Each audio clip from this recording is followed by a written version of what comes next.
Hello guys, good evening all of you. Welcome back to my A1GS YouTube channel.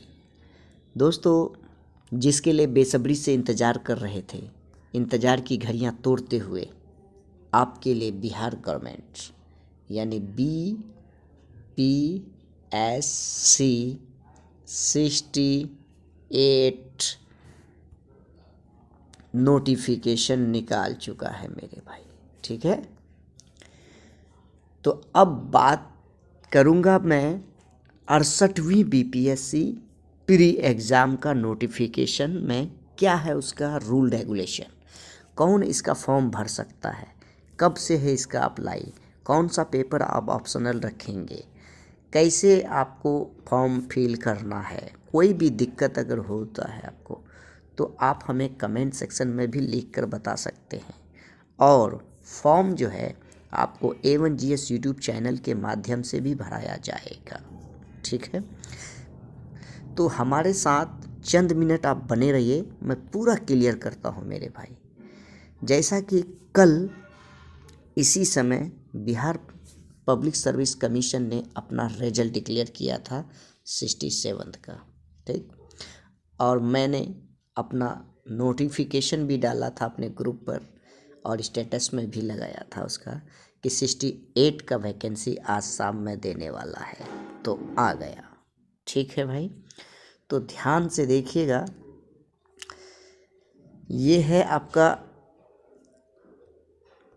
पूरा लिख दिया है 68वीं के लिए।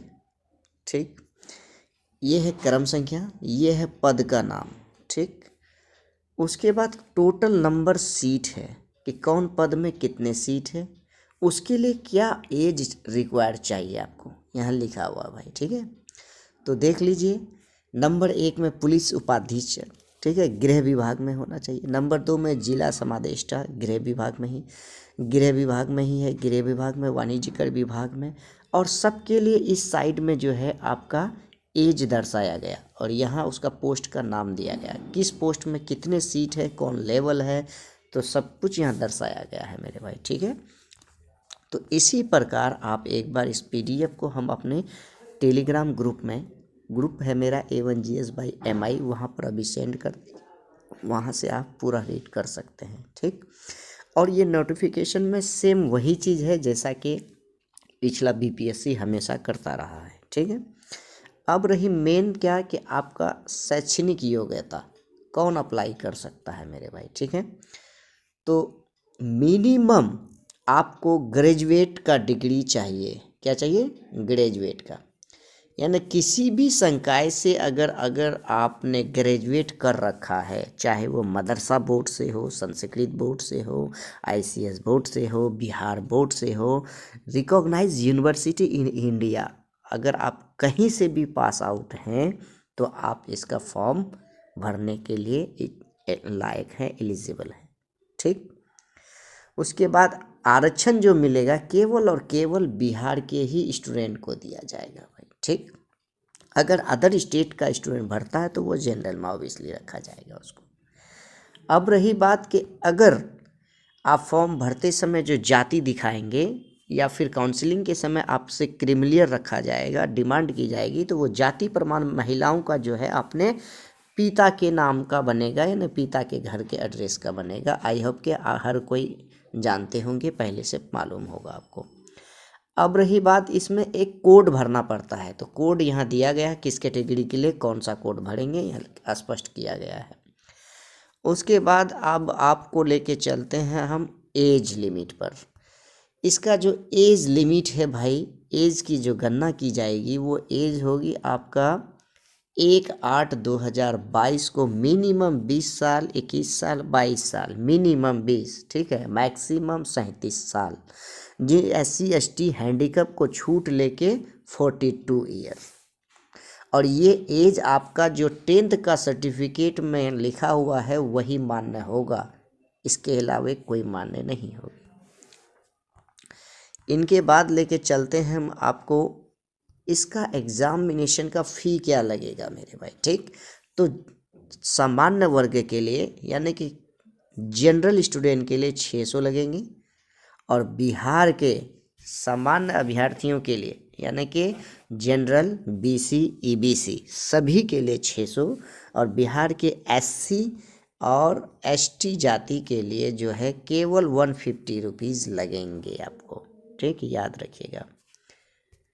और बिहार के सभी अस्थाई निवासी जो आरक्षित हो या अनारक्षित हो यानी कि रिजर्व में है या नहीं है, उस उम्मीदवार के लिए 150, ठीक। महिला कैंडिडेट के लिए 150 रुपया लगेंगे और बाकी जनरल में मेल, बीसी में मेल, ईबीसी में मेल, ईडब्ल्यूएस में मेल कितना, तो 600 रुपया लगेगा, याद रखिएगा। आगे चलते हैं।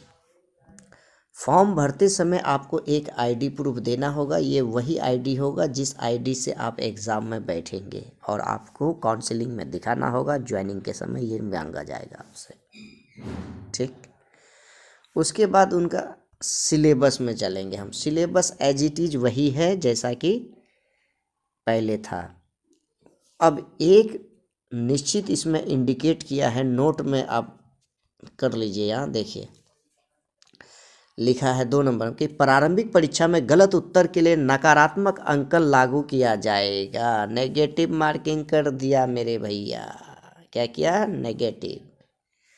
अब ये नेगेटिव इससे पहले बीपीएससी के इतिहास में कभी नहीं था, ध्यान दिए। 67वीं भी नहीं, 66वीं नहीं, यानी कभी नहीं था। पहली बार लॉन्च किया गया है 68वीं में नेगेटिव मार्किंग, ठीक। और रिजल्ट कितना देंगे, जितने पद होंगे उसके 10 गुना देंगे। कितना देंगे, उसका 10 गुना, ठीक है, जो हमेशा देता रहा है। अब रही बात आपका आगे मुख्य परीक्षा यानी मेंस के लिए जो आपका ऑप्शनल पेपर होगा मेरे भाई, ठीक है। तो ऑप्शनल पेपर में आपका देखिए मेन पेपर, इसमें ऑप्शनल यहाँ दिया गया है। नंबर 1 34 सब्जेक्ट होगा भाई इसमें से, ठीक है, दिया है 34। इसमें से सारे सब्जेक्ट को आपको चूज कैसे करना है मैं बता रहा हूँ आपको, ध्यान से सुनिएगा। सबसे पहले जो आपका ऑनर्स पेपर है नंबर 1, उस ऑनर्स के हिसाब से, क्योंकि आपने ऑनर्स में 3 साल या 4 साल लगाया है अगर, तो भाई कुछ ना कुछ तो मेहनत किए होंगे, कुछ ना कुछ तो भली भांति 60% तो आपको सिलेबस कवर ही होगा मेंस का, क्या करें कि ग्रेजुएट का, ऑनर्स का। तो उसी ऑनर्स पेपर को अगर आप रखते हैं तो वेल एंड गुड, बहुत अच्छी, क्योंकि कम समय में अच्छा स्कोर कर सकते हैं।